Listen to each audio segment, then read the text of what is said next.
అందరికీ ముందుగా వరలక్ష్మి వ్రతం శుభాకాంక్షలు. నేను ఫస్ట్ టైం వరలక్ష్మి వ్రతం చేశాను. సొంత ఇంట్లోకి వచ్చాం కదా! అదంతా అమ్మవారి దయ ఉండడం వల్లనే అని చెప్పేసి అనుకోని చేద్దాం అనుకున్నాము. యాక్చువల్‌గా నేను పుట్టింది వరలక్ష్మి వ్రతం రోజే. కానీ మా అమ్మ వ్రతము అలాంటివి ఏమి చేయలేదు. జస్ట్ వరలక్ష్మి వ్రతం రోజు పాయసం అలా చేసి అమ్మవారికి పూజ మాత్రమే చేసేది. కానీ మా హస్బెండ్, మా అత్తయ్య చేసేవాళ్ళు చేయమని చెప్పేసి అంటే ఇక నేను కూడా స్టార్ట్ చేశాను. వ్రతంకి 2 డేస్ ముందు నుండే షాపింగ్ స్టార్ట్ చేశాం. దానికన్నా ముందు ఫస్ట్ సికింద్రాబాద్ ఉజ్జయిని మహంకాళి అమ్మవారి దర్శనం చేసుకొని స్టార్ట్ చేశాం. ఫస్ట్ డే షాపింగ్‌లో భాగంగా అమ్మవారి ఫేస్ తీసుకుందాం అనుకున్నాము. అలంకరణ చేసిన ఫేస్ తీసుకుందాము అని అడిగితే దాని కాస్ట్ చాలా ఎక్కువ చెప్పారు. అప్రాక్సిమేట్లీ 2500 అలా చెప్పారు. ఇక చేసేది ఏం లేక డెకరేషన్ చేయకుండా నార్మల్‌గా ఉన్న అమ్మవారి ఫేస్ తీసుకొని నేనే డెకరేషన్ చేద్దామని ఫిక్స్ అయ్యా. అందరూ వ్రతం చేసుకుంటారు కాబట్టి నార్మల్‌గా ఉన్న ఫేస్ కూడా చాలా కాస్టే చెప్పారు. ఓకే. అలంకరణ చేసిన ఫేస్ కన్నా ఇలా తీసుకోవడమే చాలా బెస్ట్ అనిపించి ఇలా తీసుకొని నేనే అలంకరణ చేశాను. దానికోసం దగ్గరలో ఒక కంగన్ స్టోర్ ఉంటే దానిలో stone lace, pearl lace, different types of కుందన్స్ తీసుకున్నాను. డిఫరెంట్ టైప్స్ ఆఫ్ కలర్స్‌లో అండ్ డిఫరెంట్ సైజెస్‌లో తీసుకున్నాను. అమ్మవారి అలంకరణ అన్నది షార్ట్ వీడియో అప్లోడ్ చేశాను. కావాలంటే ఒకసారి చెక్అవుట్ చేయండి. మీకు కూడా ఫర్దర్‌గా యూజ్ అవ్వచ్చు. డిఫరెంట్ టైప్స్ ఆఫ్ ఐడియాస్ కూడా రావచ్చు. ఫస్ట్ డే షాపింగ్ అయితే అమ్మవారికి శారీ, ఎదులుక వాయనం ఇస్తాం కదా! వాటిలో భాగంగా బ్యాంగిల్స్, బ్లౌజ్ పీసెస్, ఆకు, వక్క, పూజకి కావాల్సిన పసుపు, కుంకుమలు అవన్నీ తీసుకొని వచ్చాం. నెక్స్ట్ డే వచ్చేప్పటికి ఫస్ట్ గోల్డ్‌తో స్టార్ట్ చేశాము. ఫస్ట్ టైం చేస్తున్నా కదా! అమ్మవారికి కాసు తీసుకుందాం అని చెప్పేసి గోల్డ్ షాప్‌కి వెళ్ళాము. వ్రతము, పెళ్ళిళ్ళ సీజన్ వల్ల గోల్డ్ షాప్ అయితే ఫుల్ రష్ ఉంది. ఇక షాపింగ్ అయిపోయిన తర్వాత మార్కెట్‌కి వెళ్ళాము. అక్కడ పూజకి కావాల్సిన పూలు, అలంకరణకి కావాల్సిన పూలు, తోరణాలు అన్నీ తీసుకున్నాము. ఫస్ట్ అమ్మవారిని పెట్టుకుంటాం కదా! దానికోసం అమ్మవారిని బిందెలతో చేద్దాం అనుకున్నాము. కానీ అక్కడ బాడీస్ అన్నీ అమ్ముతూ ఉంటే మేము కూడా ఇక అమ్మవారి బాడీని తీసుకున్నాము. ఆ తర్వాత అమ్మవారికి శారీ, బ్యాంగిల్స్, కాయిన్స్, డెకరేషన్‌కి కావాల్సిన అరిటాకులు, మామిడాకులు, పూలు అన్నీ తీసుకొని నైట్ ఇంటికి వచ్చేప్పటికి 10:00 అయ్యింది. ఇక ఫ్రెష్ అయ్యి ఇంట్లో అమ్మవారిని అలంకరణ సెట్ చేసేద్దాము అని చెప్పేసి పీఠకం పెట్టుకొని అమ్మవారిని పెట్టాము.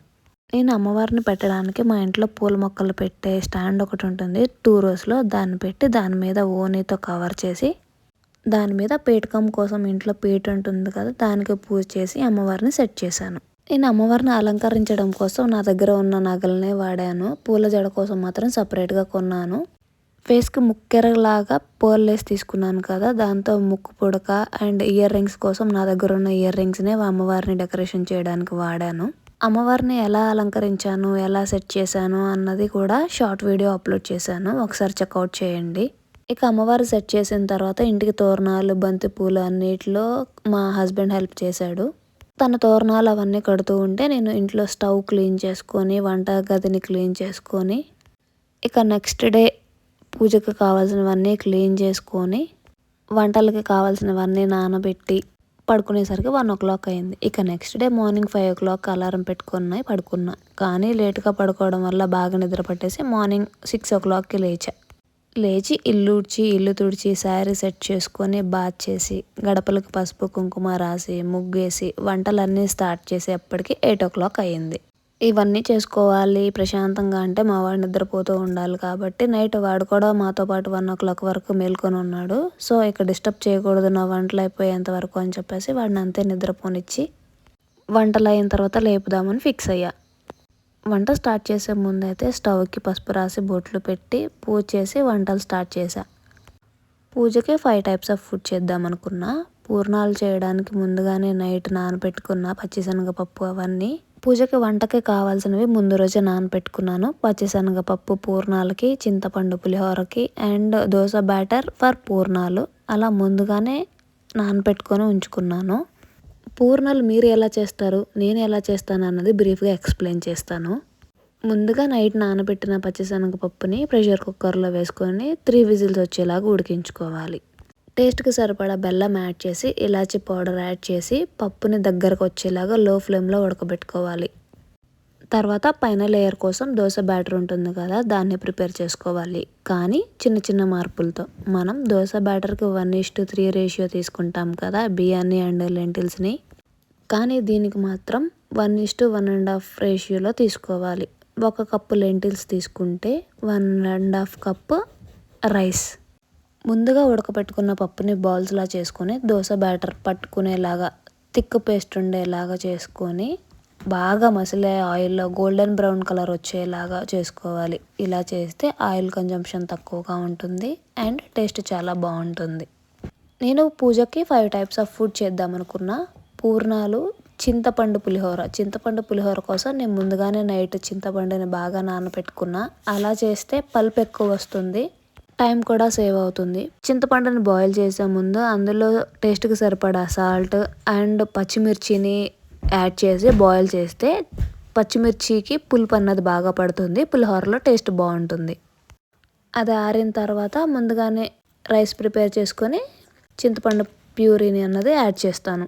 నేను పులిహోర చేయడానికి రైస్ ప్రిపేర్ చేసేటప్పుడే బియ్యంలో కొంచెం పసుపు, లైట్గా ఆయిల్ యాడ్ చేస్తాను. అలా చేస్తే రైస్ అన్నది ముద్దగా కాకుండా విడివిడిగా ఉంటుంది.